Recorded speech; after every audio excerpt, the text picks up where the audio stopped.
Good morning. Welcome to District K. Welcome to the Shannon Walker Library. I'm so excited to be here with each of you. I'm Martha Castex-Tatum, the Mayor Pro Tem of the City of Houston, also the council member of, in my opinion, the best district in the City of Houston. And the only way I can say we are the best district is because we have the best neighborhood presidents, civic club presidents, and super neighborhood presidents, and leadership. You who have stepped up to take the helm of these organizations, it's hard work, right? Is it easy? Do you love it though? Sometimes, most times, okay. Well, you are the heartbeat of our communities, and I couldn't do the work that I do without the support of our neighborhood presidents. And that's exactly why we wanted to convene today, to make sure you are well abreast of the short-term rental proposal that is going to council next week. I want you to know about it. I want you to understand it. I want you to be able to ask any questions that you may have about it. This ordinance came about because of the increase in short-term rentals, Airbnbs, it's a synonymous term, in our city, not only in District K, but across the entire city. And so we wanted to find a happy medium because, you know, I'm torn. And this is part of the reason that I wanted to have this meeting. I think people should be able to host an Airbnb or own an Airbnb, make money, additional income for their families. But I also think people should not be disturbing the quality of life of their neighbors. And so we've got to find the happy medium so that people can do the things they'd like to do with their property, but also not infringe on the rights and the quality of life of their neighbors. We think that this ordinance is a good step in the right direction, but we want to hear from neighbors. We want to hear from property owners. We want all the stakeholders to have a say before we make a final decision. So that's why we're here today. So thank you all for being here. If we could just kind of go around and just tell us your name and what neighborhood you're representing. And we'll start at this front table with Ms. Robin Allen. Robin Allen, President of Heathercrest Coastal Village Civic Association. Elizabeth Bell, President of Windsor Village Civic Club. Tanika Thomas Alexander, President of Village of Glen Iris, known as Angel Lane. Arjuna Nobai, Southwood Place City Club. Barbara Beard, Precinct 287. Thank you. Jerome Creek South Meadows Property Owners Association. Baker Park, President, and I'm also here for the Super Neighborhood Program. Phyllis Bailey, Chasewood. Michelle Starback, President, Kansas Fire Association. Barry Boisseau, Treasurer for Northfield 1 and 2. Susan Fowler, Shore President for Northfield.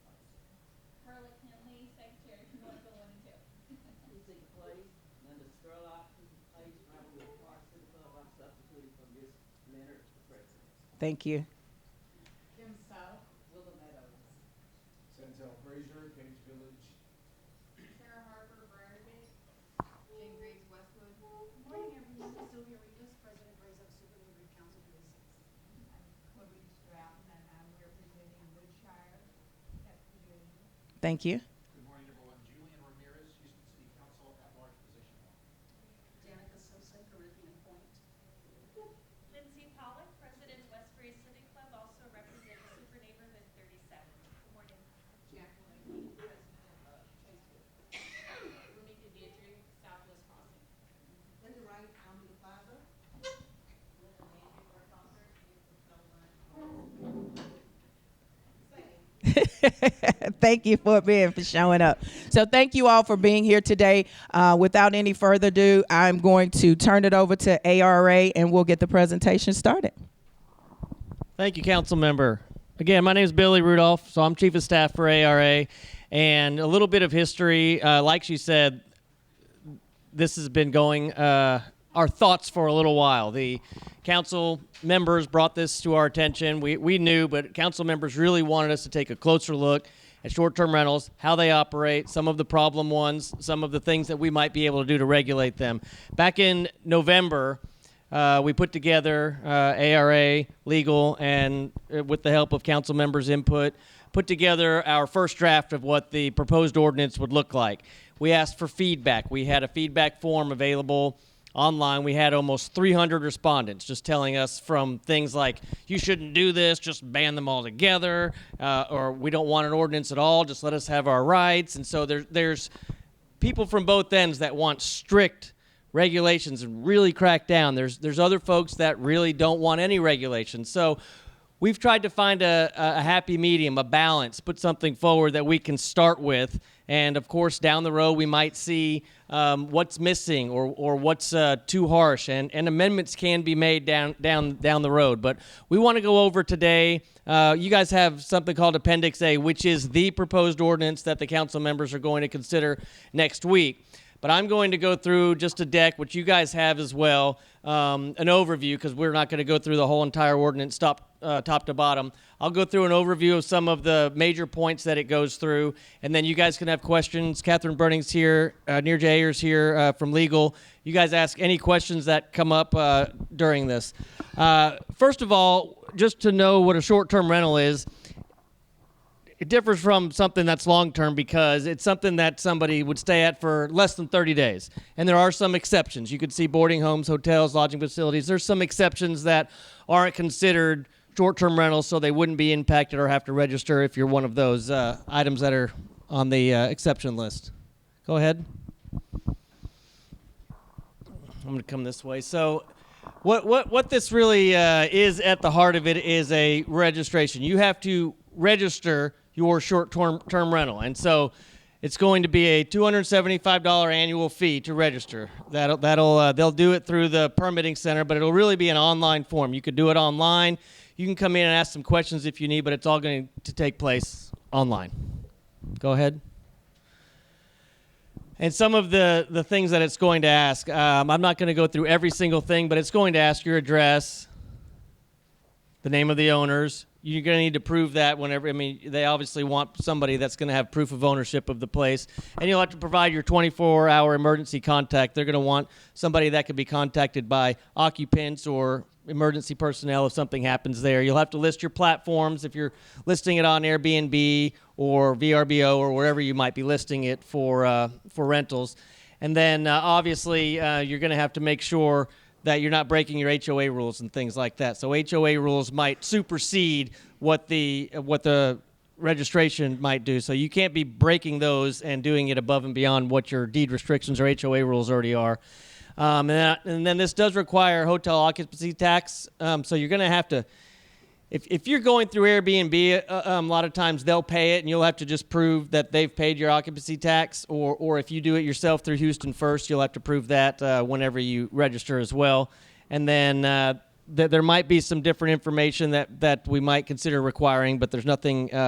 We've got a sample. You guys might have it too. You might have the sample application form. Now that's a draft form, and obviously it'll be available. We're going to make these available on or around August 1. They'll be online, and it might be a little different from that. If we start hearing feedback, oh, you guys forgot to add this, or don't forget that, and so it's maybe 95% as it is, but we are accepting feedback.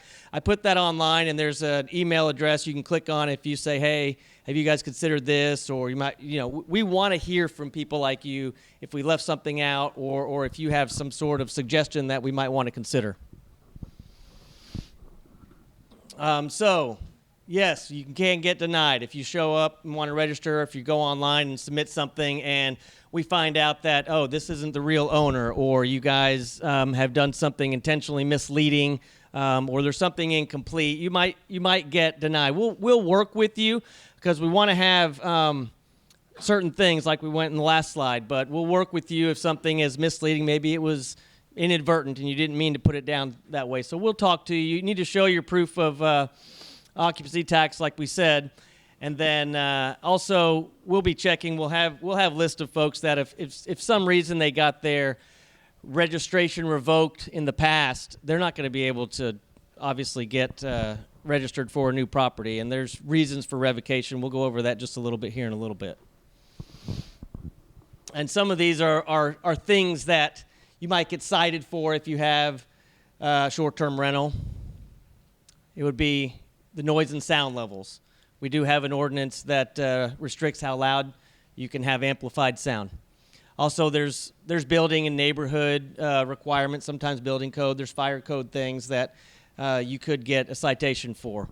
That goes along with solid waste as well. This is one of the things that they have. You can't have it for less than one night, so you can't just have an event and advertise an event and have a big pool party during the day at some location and invite 100 people. So that wouldn't be considered something that would be allowable. Also, again, we always remind that we call it HOT, so the HOT has to be paid, hotel occupancy tax, and that carries over to the event venue. Like I said, it can't be advertised as an event. You can't go on Airbnb and say, party night at this STR, at this short-term rental, everybody show up, and we're trying to crack down on some of those loud, disturbing events that we've got the complaints about. So we're trying to make sure that there's something in the ordinance that prevents them from advertising a party event. Obviously, whenever you have your registration, we're going to want that displayed inside the unit. This is the registration, this is the registration number, and also here's the 24-hour contact number from somebody you can contact if there's an emergency. And you can go through that. That's what I just said. So I talked to you before about the possibility of it being revoked. If you already have a registration and you're operating, but there's some things that would cause us to raise an eyebrow and say we're going to have to revoke that. And that's if it was, first of all, issued in error. Maybe we realized there was something false. We gave you a registration but realized, you put down a fake owner, or it has been revoked in the last year, or you're trying to get a registration through some sort of way that you registered that wasn't correct. Like the bullet says, false, incomplete, or misleading application. That's one and the same.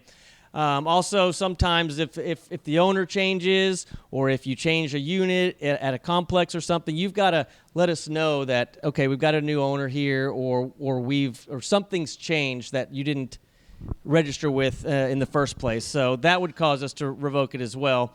Also, again, we're going to be really strict about making sure these have hotel occupancy tax. So if we realize that hasn't been paid, we'll question you about it and possibly revoke it for that.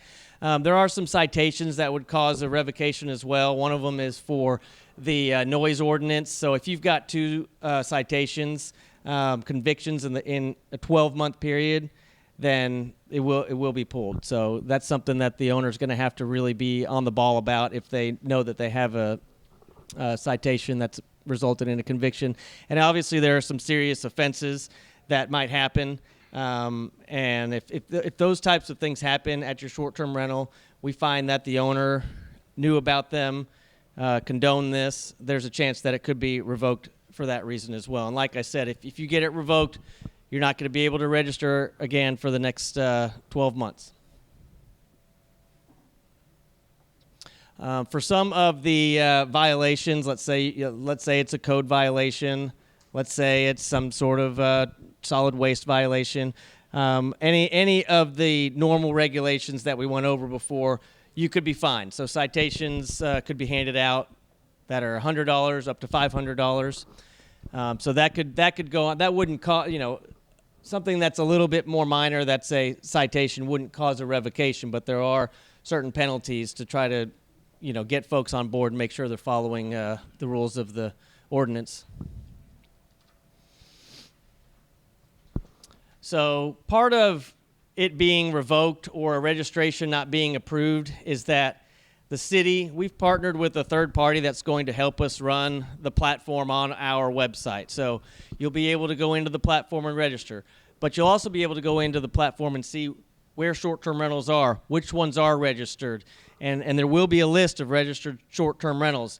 And if you're not on the list, if you haven't registered, the city will be notifying Airbnb, VRBO, whatever platform you previously listed on, and say, this is not a registered short-term rental. Please remove this from your platform. So that's going to be a deterrent for folks to try to operate short-term rentals without a registration. They're going to have a hard time advertising their property because they're not going to be on the major platforms. I'm sure some folks might try, word of mouth or some, underground listing place, but the major ones that we know about, if we know that you're listed and you're not registered, part of this ordinance requires us to let Airbnb know, and they will pull that off of the registration. So that is a deterrent for folks to try to operate without registration as well. Here's just a list of, so this third-party company, they're called Granicus. It's called Host Compliance by Granicus. So they're going to host this website, and it's going to show things like this. You can go into your district and see where the short-term rentals are.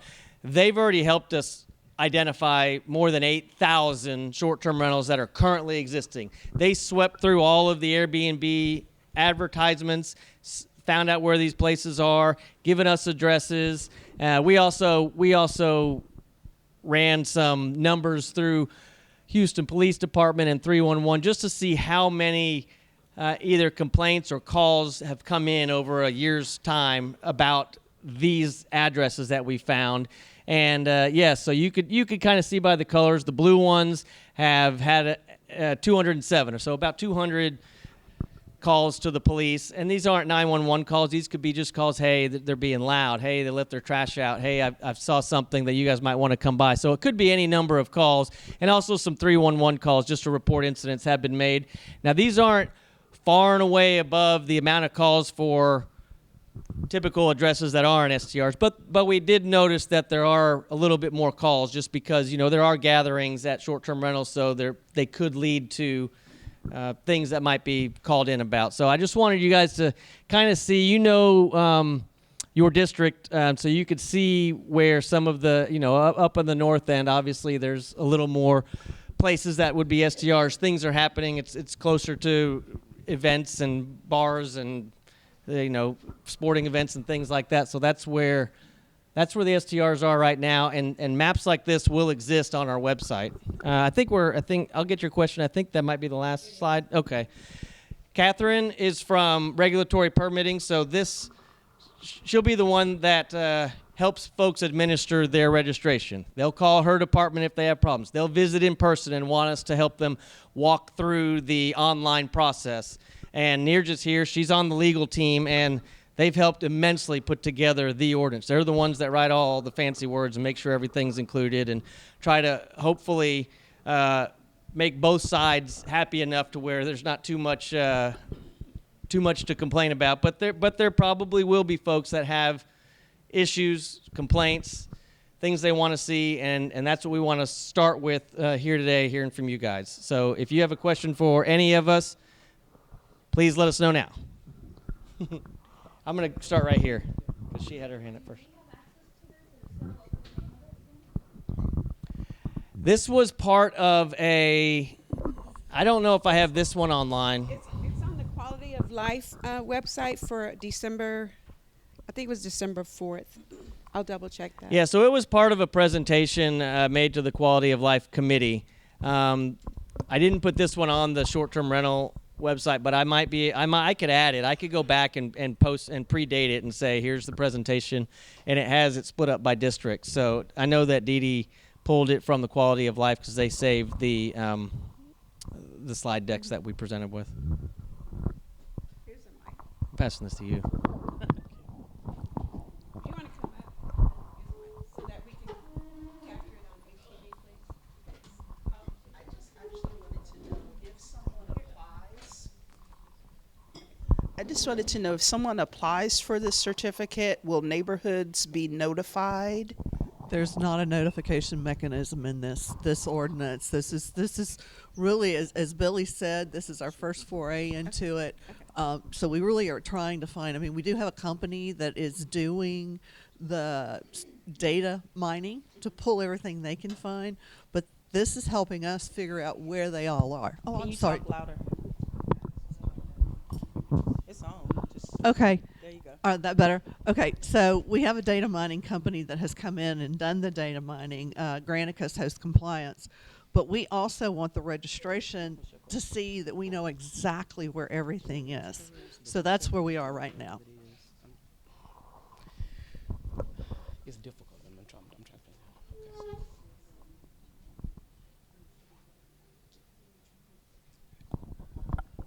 The other thing is we will have a dashboard up once everything gets up and running, and it will take. I mean, it's going to take several months to get the system up and running and working. And so, but we're going to start taking applications on August 1st, on or about August 1st. Everybody will need to be registered by January 1st. So we're trying to give everybody time to come in and do the registration. Once we get them started and up and going, we will have a dashboard on our website where you can go in and you can look at, okay, all the registrations that have come in. You know, and you can pinpoint addresses. We actually do this on our noise permits as well. That's updated on a daily basis. So we're going to do something exactly like that for this particular registration as well. Okay.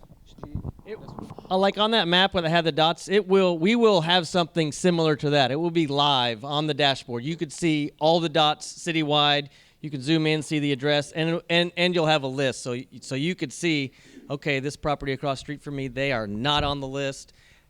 It also has a place where you can put in complaints. I think there's an STR across the street from me at this address. I don't see it registered. Please check it out. You guys will be able to do that on the dashboard. Or you could complain right on the dashboard about noise or about, hey, whatever criminal activity you think might be going on over there. Let us know. There'll be a hotline phone number that will be answered. There'll be a submit button where you could submit things just like that. And so, yes, you won't know if your neighbor just submitted for a request for registration, but you could check on there to see if there is one valid for that address. Mine is difficult.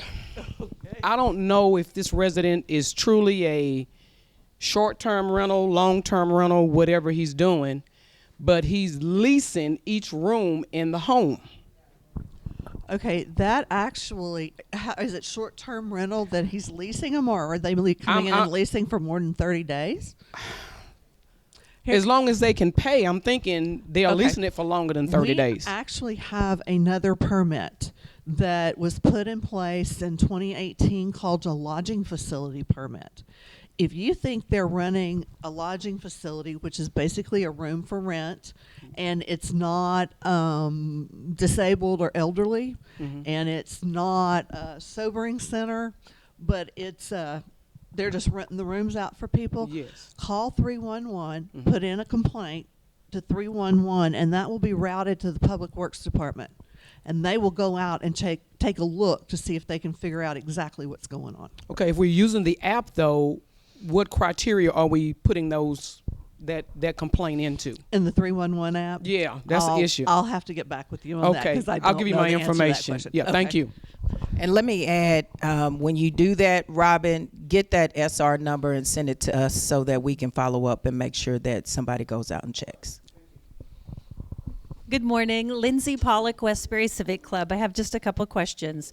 First, will there be proof of insurance required? I don't see it on the list of regulations. There will not be proof of insurance required. And is there a reason why?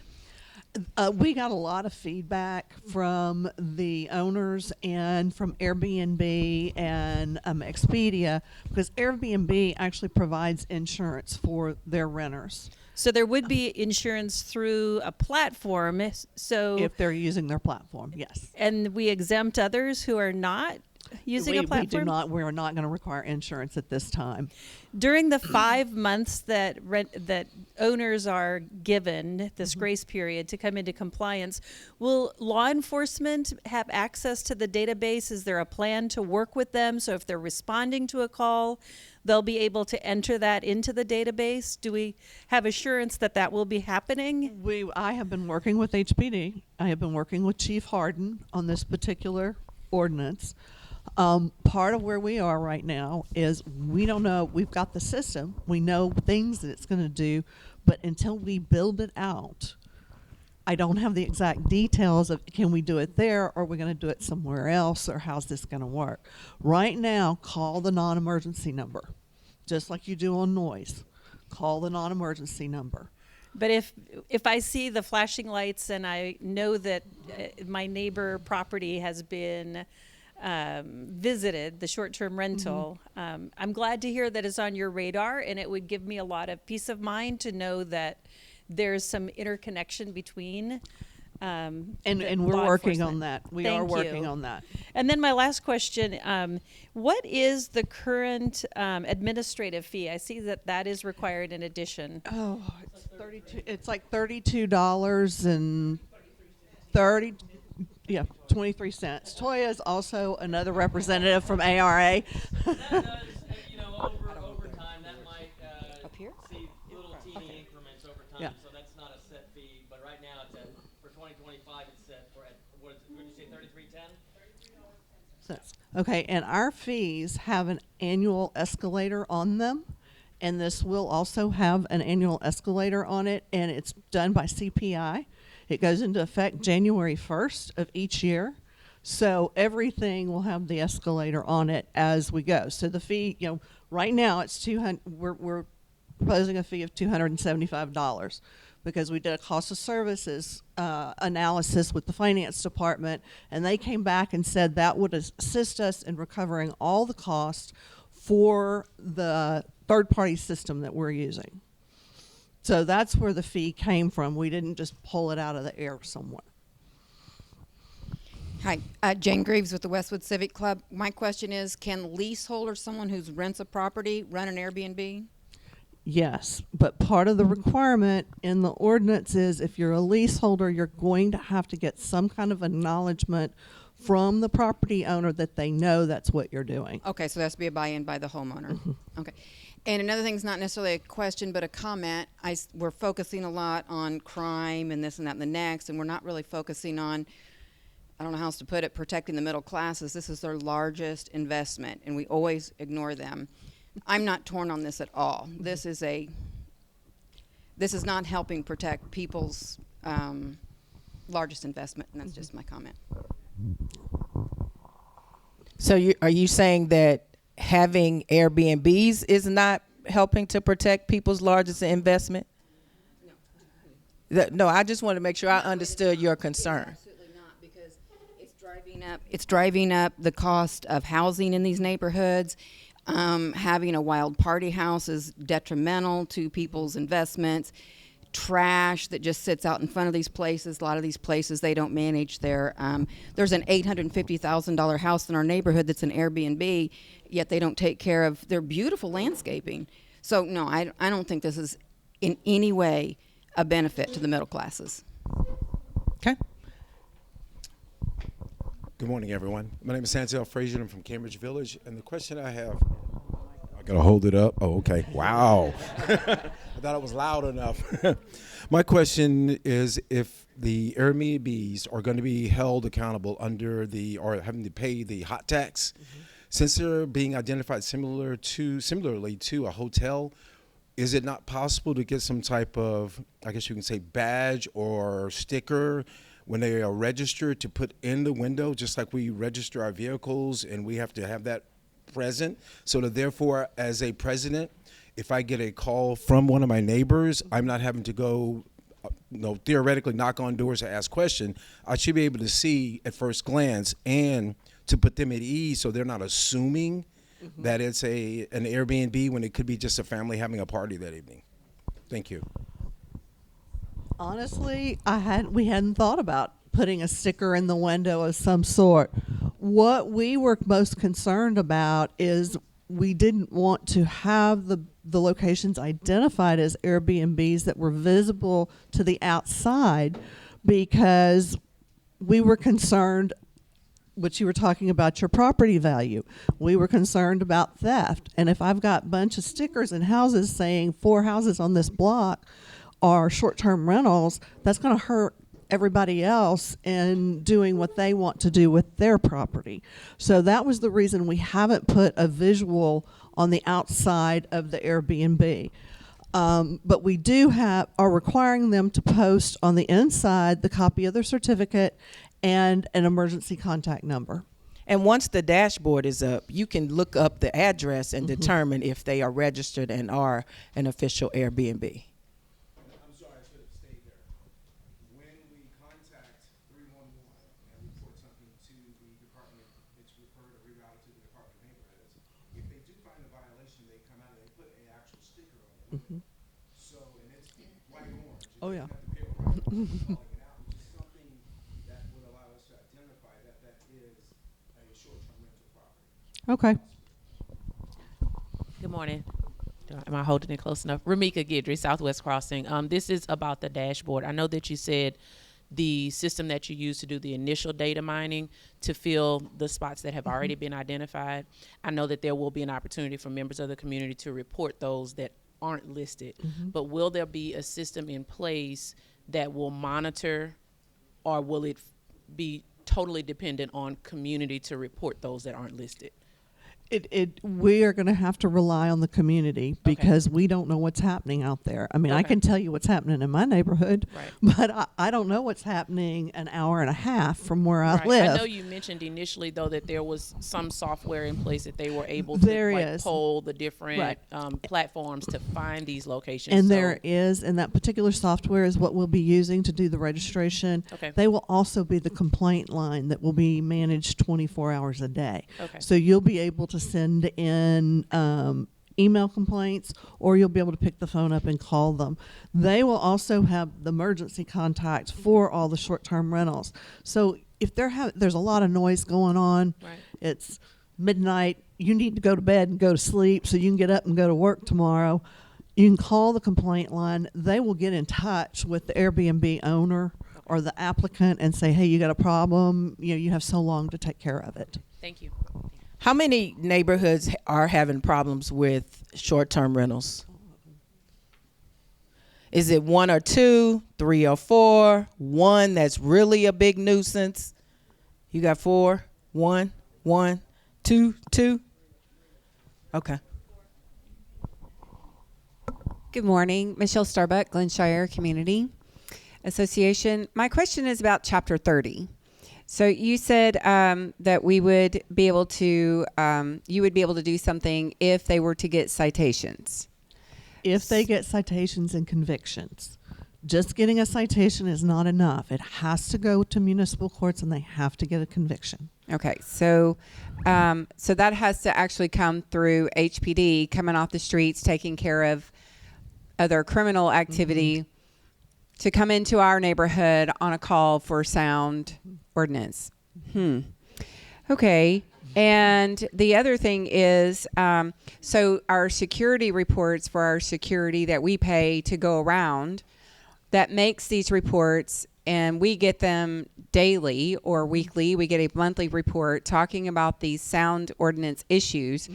Those don't count. So what you just said, no, we have, yes. Is there a way we can institute the private security that a lot of neighborhoods have private security in District K? We're the third safest district in the city. Just want to add that. And a lot of that is because of the private security. Is there a way that we can have some kind of supplemental place to put, because I think that's an important issue, because a lot of neighborhoods have private security. We share ours with Braeburn Valley, and so we you can put the supplement. We can figure out a way for you to put the supplemental information up. Unfortunately, with HPD, this is like a Class 5 violation for noise. It's one of the lower priorities. And unfortunately, it's a huge quality of life issue.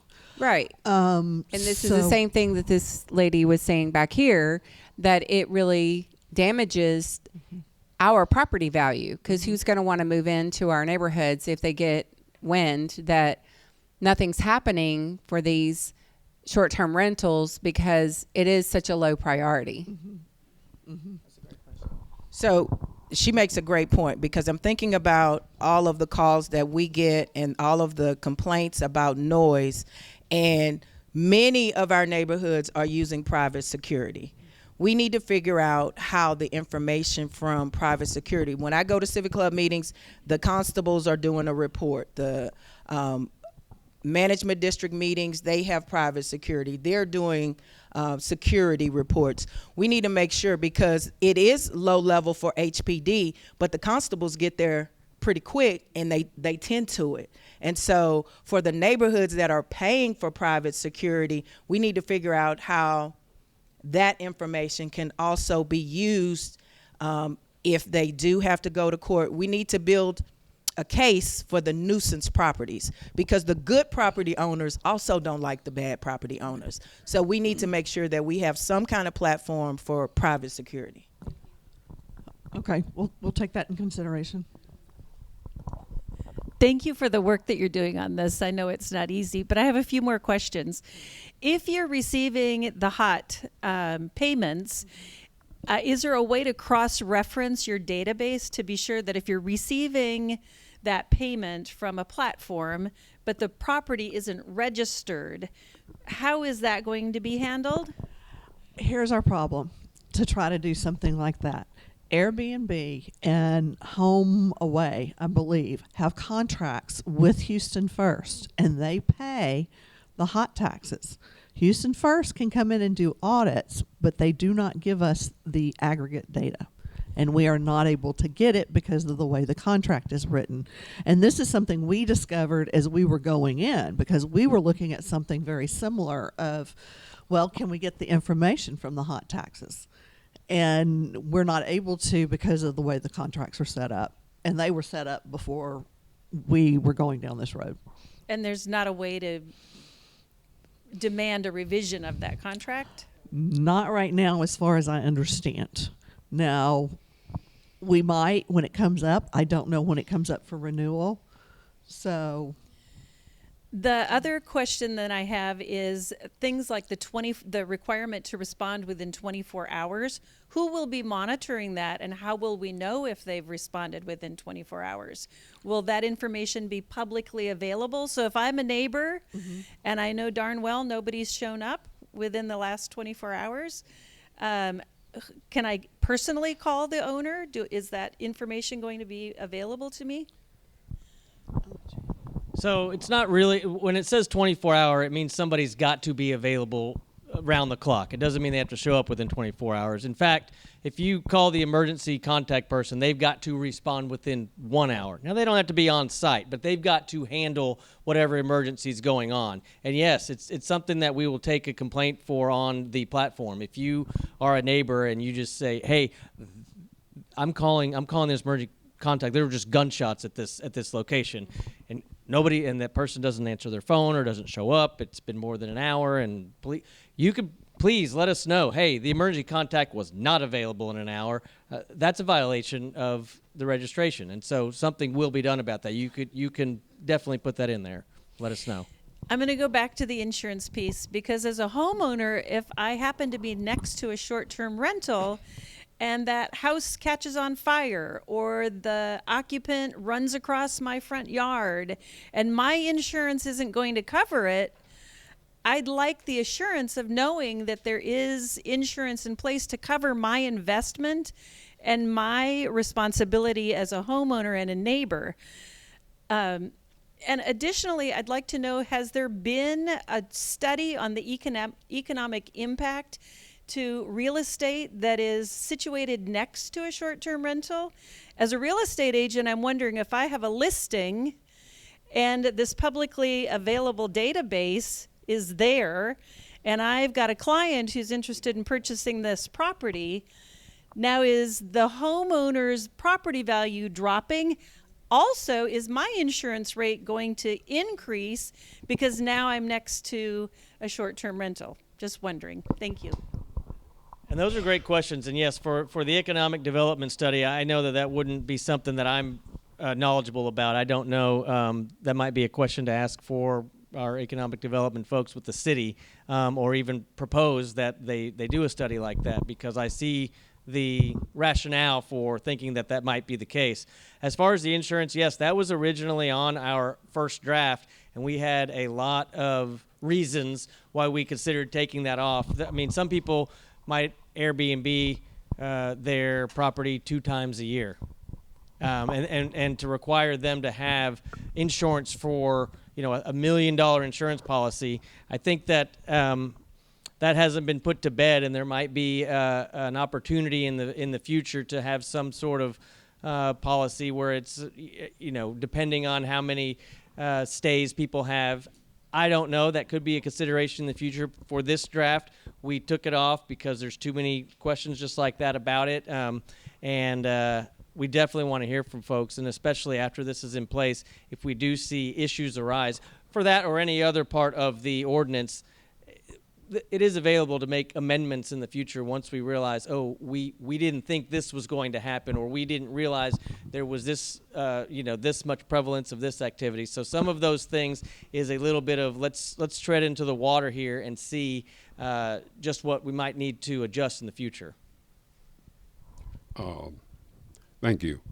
In addition to short-term rentals, can we extend this to say group homes, halfway houses, because it's really about the same thing. It's about investors coming into your community, putting these various types of situations, and it has a profound effect on your property values, your quality of life.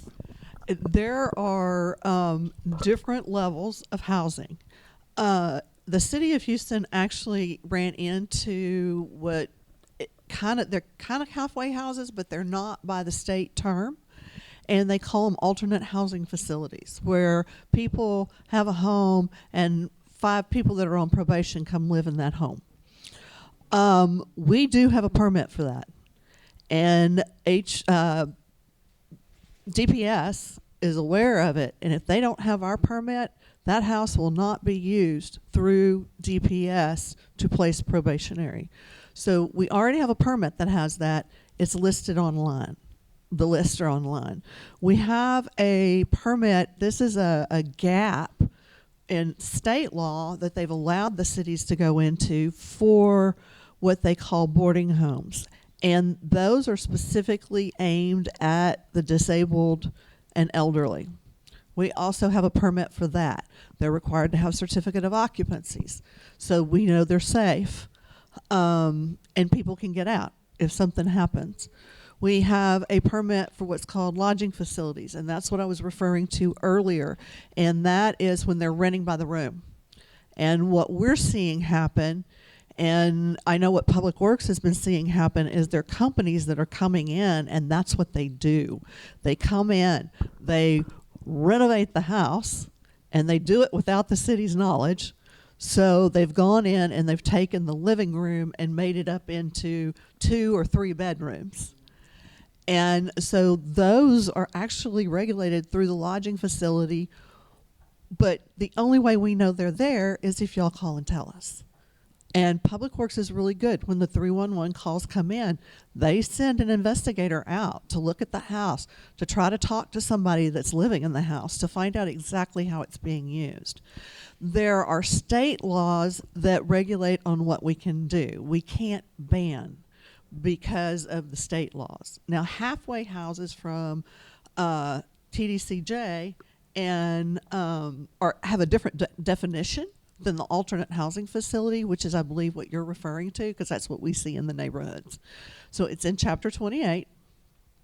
If you want to report anything, you can call 311. But if you have any more detailed questions, I will give you my number at the end of this, and you can call and we'll talk about it and see if we can direct your concerns.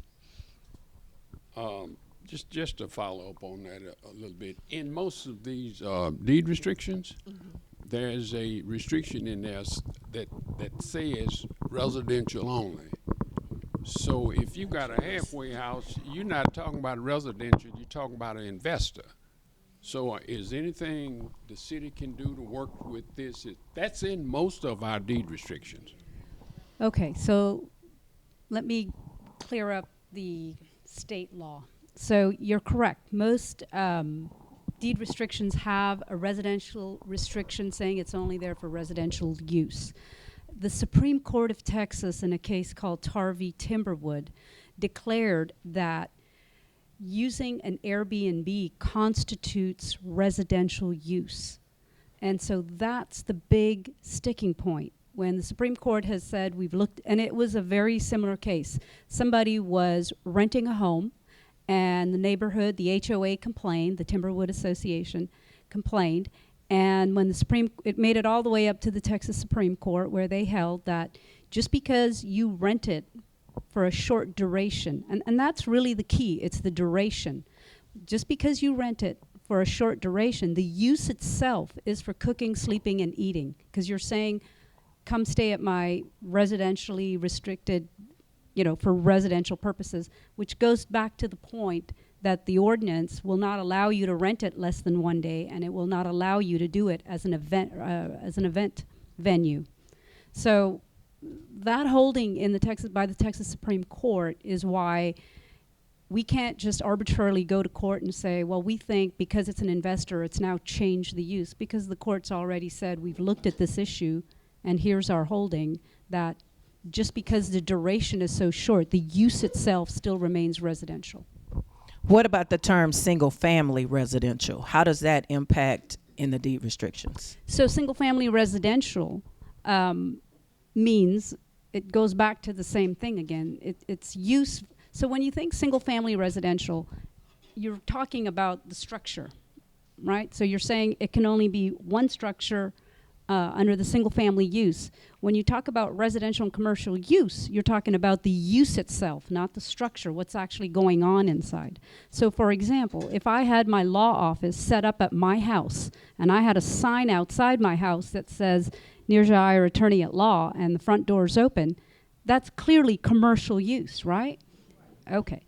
But if I have my home and I decide I'm out of town and I want to use it for short-term rental use, and it's just one single-family structure on the property, not a detached garage with an apartment above. See, because that's not single-family residential use, right?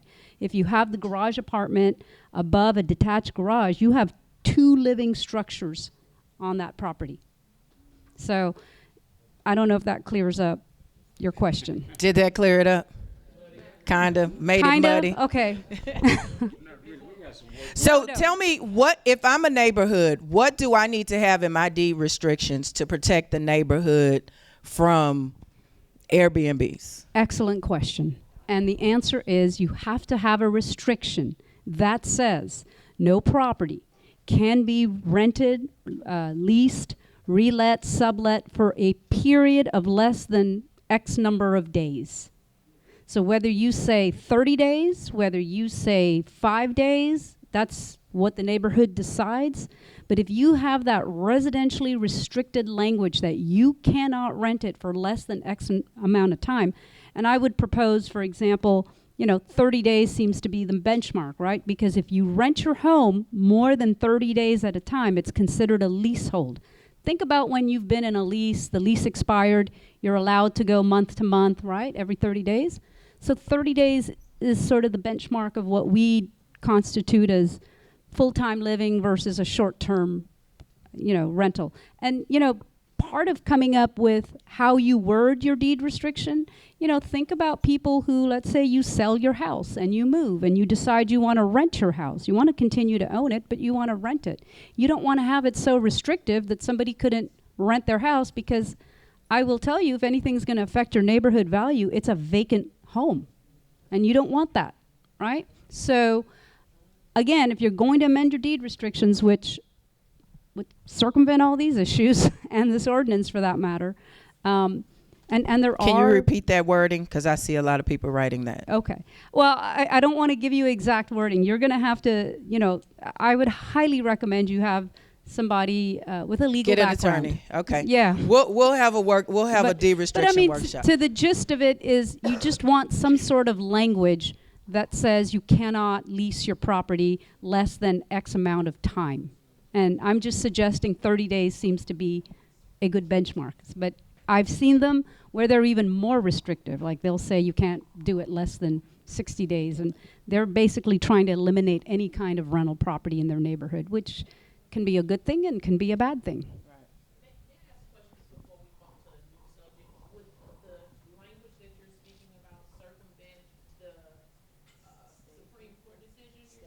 So, right.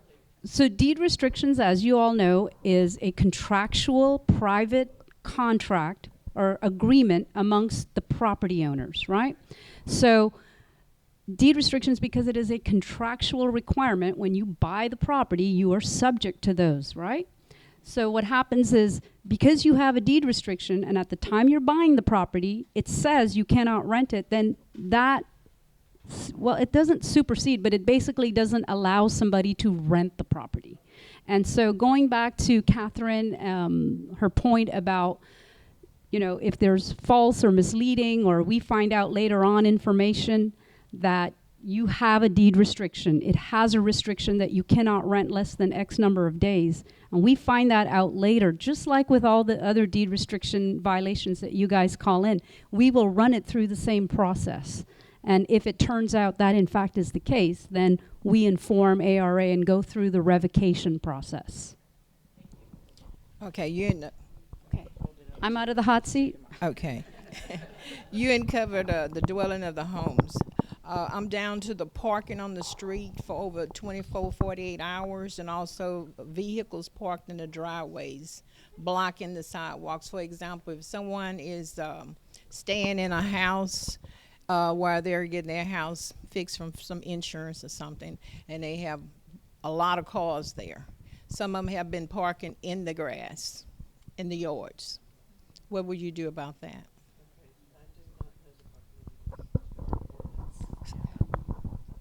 So, first of all, you'd have to know if it's an Airbnb. And second of all, parking in yards and off-street parking, that's a difficult one because, candidly, we couldn't put occupancy limits to say, for example, if you're X amount of square feet or X number of bedrooms, you're going to be restricted to X number of occupants. Now, I understand on most of the platform websites, they do have an occupancy listing, like they'll say how many people can stay or how many beds they have.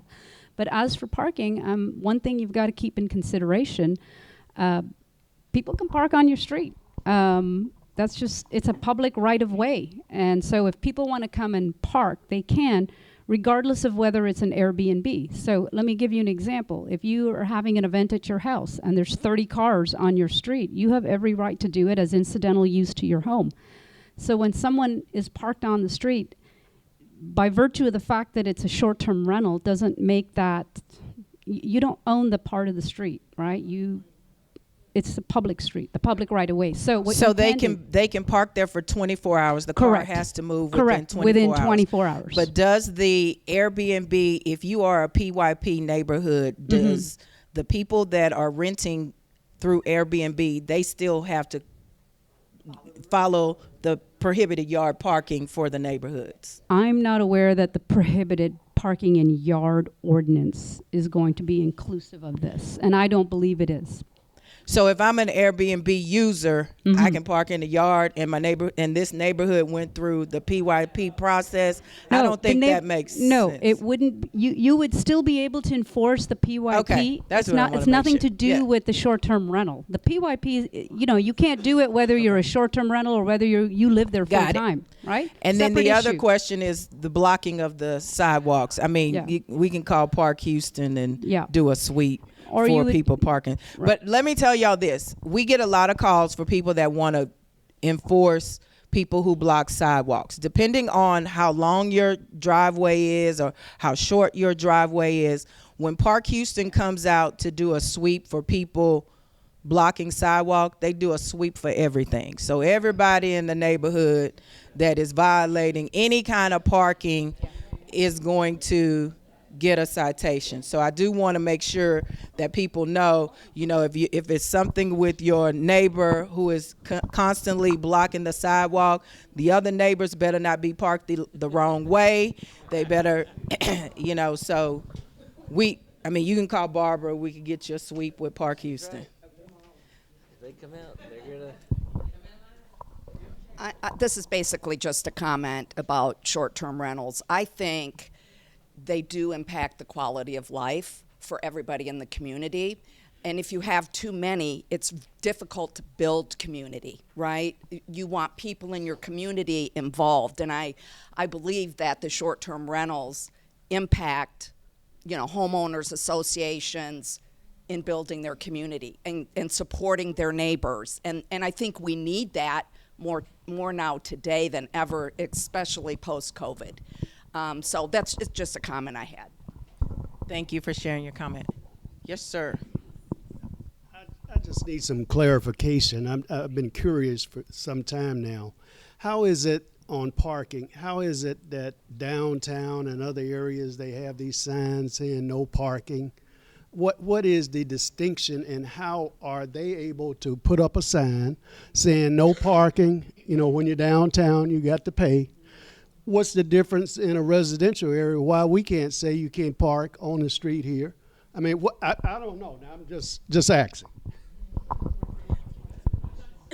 There are a lot of reasons. First of all, downtown is more of a commercial industry space.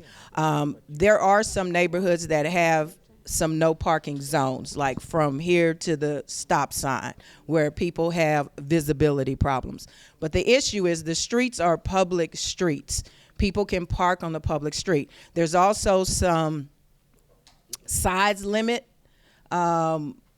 rules. So depending on if your street is 10 feet wide or 12 feet wide, maybe you can do no parking on one side because an emergency vehicle can't get through. But if the street is wide enough for somebody to park on the right side, the left side, and the emergency vehicle to come through the street, it's a public street. It is public infrastructure, and people have a right to park there. If you have some specific issues that we need traffic to come and take a look at, we can do that. But most of the time, people have a right to park on the public street. I want to ask a question about the loophole closing with changing our deed restrictions, changing our bylaws. If we choose to take this, and we have to create a quorum to be able to do that. If we have Airbnbs, we have these short-term rentals in our neighborhood right now, are they grandfathered? I knew that was going to happen. All right. We have one more question, Danye, and then I don't want y'all to leave because I do want to get a picture of everybody on the steps right there, so don't leave, okay? Good morning. Sure. They are grandfathered because the deed restriction didn't exist at the time they purchased the property, but if the property is sold, then they're back to square one. Great comment. Good morning, everyone. For the sake of y'all not booing me, I am a Airbnb owner, but I am also the HOA president for our community. And I'll say, as the HOA, president, I put two separate hats on. So with the Airbnb that we had in our community, we already had the verbiage that the rental has to be, I think ours is 6 months. I think it's a 6 month window in ours. So we had the conversation with the young lady who purchased the home for the purpose of using it as an Airbnb.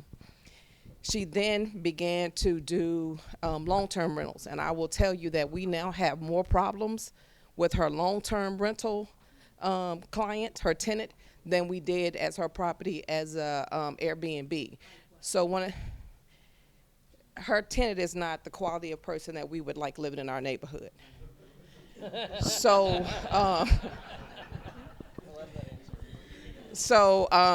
and honestly, we had not had any problems with her Airbnb. We just saw the neighbors just saw the traffic, and that's how we knew it was an Airbnb. And so, of course, this person bought this property for an investment property.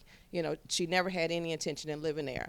And I will tell you with all the research that I've done, because I am an Airbnb owner and I do have a modified shared living space, unfortunately, we're kind of going to that area because of the housing crisis. People are going to be looking for affordable housing where they can live. I have 3 older gentlemen that live with my father because he didn't want to live alone. He couldn't live with me. So I had to do what I had to do in order to ensure that my father had a roof over his head and that there was someone there with him, keeping him company, all those things that we're concerned about as our parents age. So what I was going to suggest, and I've talked to my board about us doing this if we should happen to have this issue again, is just trying to do some type of mediation with the homeowner for the Airbnb. Because, again, I think someone mentioned that, if their life changes and they move out of that house, most people are not going to want to sell their homes at this point. They're going to want to keep that in their, family. That is their, legacy to their children's children, whatever the case may be. So I've talked to my board that if we find ourselves in this predicament again, let's just have a conversation with the Airbnb owner to make sure that they understand how important our neighborhood is to us and that we're watching you. Because I did notice when Martha asked, people said it's one house, it's two houses, it's four houses, so that's really not a lot in a sense of saying that, Airbnb owners, we're not bad people. We're just trying to, I'm a single mom, I had a kid in college, so that was really what helped me get over that hump. So most of us, and Airbnb's platform is very strict now. They don't want the problems either. So if they got a home that gets bad reviews, or there's a lot of talk from the Airbnb is getting bombarded, and you all should look that number up and call them. There's a number on Airbnb that if you are not an Airbnb owner, you still have a number there where you can reach out to the company and let them know the problems that you're having with the Airbnb owner in your neighborhood. Thank you for that perspective. I am going to cut off the questions now because I think that I want to be good stewards of everyone's time. The team will stay to answer any additional individual questions, but I also want to thank you all for being here. Our neighborhood presidents, civic club presidents, super neighborhood presidents, y'all are the boots on the ground. Anything we can do in the District K office to help you navigate through this process, do not hesitate to reach out to us. When you call 311 to report something, get that SR number, report it to our office so we can help you follow up on that. That seems to work. We are here to assist, to help. The ARA team, the legal team will work together to navigate through this. The only other thing that I wanted to kind of talk through, Neirdre, and I don't know if this is opening a can of worms, but the lawsuits that have been filed for cities that have tried to put ordinances like this. So Houston is, we're going forward with this, but other cities that have, well, let me not say that, it's on the agenda. It's going to be voted on. Other cities that have tried to do this have been sued. Right. And thank you, Councilmember, for bringing that up. It's a very important point. And that was step one that we took before even coming up with a first draft of this ordinance, which was to look at the legal landscape and see what's happening in Texas. Now, I don't need to tell you what you know already. Texas is a pro-property rights state. You have a right to do with your property as you please. And whenever you try to impose restrictions, which is candidly any type of regulation such as this, you're going to encounter groups that are going to say, you don't get to tell me what to do with my property. And as I mentioned about that Supreme Court case, it sort of falls in line. However, at the same time, the Texas Constitution recognizes contractual obligations, meaning you have to honor contracts, which is what deed restrictions are. So right now, we've got a couple of cases that are pending in court. Every city, for the most part, every major city that put in a short-term rental ordinance was sued. Austin has been sued twice. Dallas is still in the courts. They did a complete ban of Airbnb. New Orleans has been sued. They're about to be sued a second time. We've got smaller cities. I think at one point Galveston was sued. It's just a host of cities, large and small. San Antonio, interestingly, was not sued. And so their short-term ordinance has been in play, and Arlington was sued as well, but Arlington, interestingly, survived. But you know, there's a lot of differences. We're not Arlington, right? I mean, number one is we're a no-zone city, and they're zoned. So there's a lot of differences, and we take into account the different factors. But we looked at the landscape just to see what's going on in courts. And to the council member's point, you know, we anticipate that there's going to possibly be litigation. Someone will challenge us, even at this first stage. And also right now, there is a bill I'm aware of in the legislature basically trying to regulate short-term rentals on a statewide basis, which would essentially preempt us, meaning even if we had our own ordinance on short-term rentals, if the state passes a law, the state law controls. So everybody know who our state rep is? You know who your state rep is? Make sure you reach out to them and let them know how you feel. Okay, Thank you so much for being here. We appreciate it. Anything we can do in the District K office, do not hesitate to reach out to us. And I appreciate all that you are doing.